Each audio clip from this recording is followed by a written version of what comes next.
और सबसे पहले बात करेंगे कराची के मुख्तलिफ इलाकों में एक बार फिर गरज चमक के साथ बारिश। कोरंगी, मलिर, शाह फैसल कॉलोनी, गुलशन हदीर और अतराफ में बादल जमकर बरसे।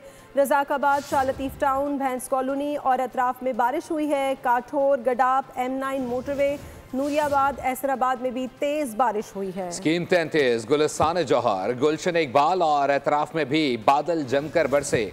मुख्तलिफ इलाकों में गाड़ियाँ और मोटरसाइकिल फंस गई हैं। पाकिस्तान रेंजर्स, सिंध के अफसरान और जवान शहरियों की मदद के लिए सड़कों पर भी मौजूद हैं। रेंजर्स एहलकार ट्रैफिक पुलिस के साथ ट्रैफिक की रवानी बहाल करने और रेस्क्यू इदारों के साथ इमदादी कामों में मसरूफ़ अमल हैं। एक बार फिर कराची के मुख्तलिफ इलाकों में गरज चमक के साथ बारिश शुरू हो चुकी है, जिनमें कुरंगी, मलिर, शाह फैसल कॉलोनी, गुलशन हदीर और एतराफ़ के इलाके शामिल हैं।